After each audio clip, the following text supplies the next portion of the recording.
My name is Daniel Walker, and I grew up in Phoenix, Arizona.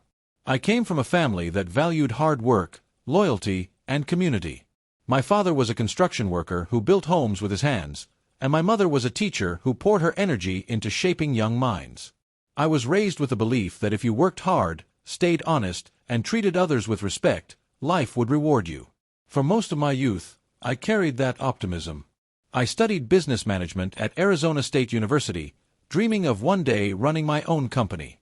I believed in building a life that would include a stable career, a loving wife, and children who could grow up with the same values I had been taught. But somewhere along the way, reality collided with those dreams. As I entered my late 20s, I started to notice something that shook the very foundation of what I believed about relationships and family. It wasn't just my personal experience, it was what I saw happening all around me. The early days of belief in partnership. When I first stepped into the professional world, I worked for a logistics company in downtown Phoenix. I was eager, ambitious, and driven. At the same time, I started dating a woman named Emily. She was intelligent, charming, and ambitious too. For a while, things felt perfect. We talked about marriage, buying a house, and starting a family. But cracks began to show when career ambitions started competing with the idea of building a home together. Emily wanted to climb the corporate ladder, and I respected that. But when conversations about sacrifice came up, like who might compromise if one of us got a promotion in another state, it became clear that her career came first. I don't say that to judge her, but it made me realize something. The idea of building a life together wasn't the same for both of us. I wanted partnership. She wanted independence while still expecting commitment. And when she finally decided to end things because she wasn't ready to settle, I was devastated. It wasn't just losing her, it was the realization that my hopes of building a family seemed less important in this modern world than chasing status, freedom, or independence. Watching friends face the same struggles. I thought my experience was unique until I saw the same story play out in the lives of my friends. One of my closest friends, Michael Carter from Dallas, Texas, was married right out of college. He worked 2 jobs to provide for his wife, while she said she wanted to focus on her self-discovery. After only 4 years of marriage, she filed for divorce.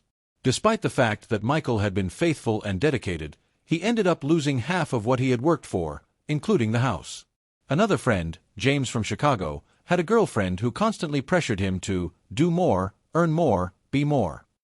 He bought her expensive gifts, planned extravagant vacations, and still it was never enough. Eventually, she left him for someone who made more money.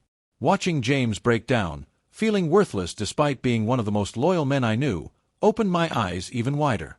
I began to realize this wasn't about one bad relationship or one unlucky friend, it was a cultural shift. The harsh reality of expectations. As I grew older, I noticed a recurring theme. Many men were being told they had to be everything at once: providers, protectors, emotional supporters, planners, and motivators, yet their efforts often went unrecognized. The truth hit me hardest when my cousin Brian, who lived in Los Angeles, went through a painful custody battle. He had been married for 7 years, with 2 young kids. When the marriage fell apart, he assumed he would at least get equal custody. But despite being a devoted father, he was forced into an arrangement where he barely saw his children. He spent years in court fighting for time with them, spending nearly all his savings in the process. Brian told me one night, "I don't even feel like a dad anymore. I feel like a visitor in my own kids' lives." Hearing him say that broke something inside of me. It wasn't just about failed relationships anymore. It was about the system itself, the legal, financial, and cultural framework that seemed to work against men who wanted to build families. Why men started walking away.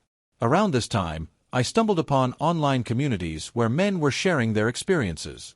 These weren't angry rants or hateful speeches, at least not in the circles I found. These were ordinary men, from small towns and big cities alike, saying, "I've had enough." Some had been through divorces that left them broke.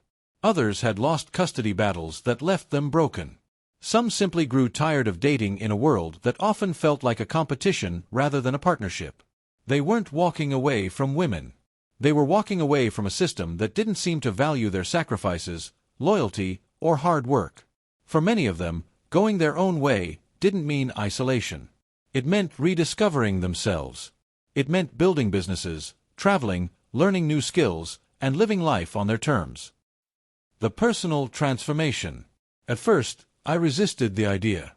I still believed deep down that if I kept trying, if I stayed true to my values, I could find the kind of partnership my parents had. But the more I looked around, the more I saw that the world had changed.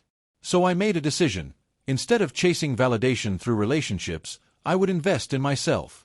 I started my own small logistics consulting firm. I spent weekends hiking in Sedona, Arizona, something I had always wanted to do but never made time for. I reconnected with old hobbies like playing the guitar and woodworking. Most importantly, I stopped defining my worth by whether or not I was in a relationship.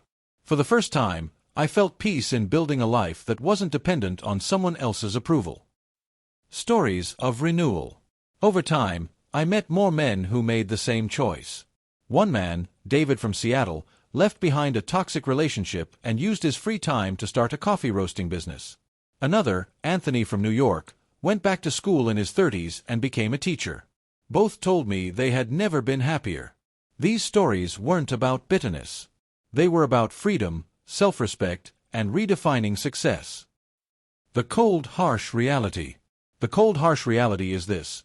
Many men are walking away not because they hate relationships, but because the cost of pursuing them in today's world often outweighs the rewards. They see friends losing everything in divorces, fathers fighting tooth and nail for time with their children, and men being told they're never enough no matter how much they provide. But the other side of that reality is hope. Men are finding meaning outside of the traditional path. They are learning that their value isn't tied to being a provider for someone else. They are creating lives built on their own terms, lives of purpose, passion, and fulfillment. A new chapter. Today, I don't carry bitterness in my heart. I carry clarity. I no longer chase the illusion of what relationships used to mean in my parents' generation. Instead, I focus on becoming the best version of myself, building a life rich with experiences, growth, and peace. Men going their own way isn't about rejecting love. It's about refusing to lose themselves in a world that often doesn't appreciate their efforts. It's about reclaiming time, energy, and purpose. And for me, Daniel Walker, it's about finally feeling free.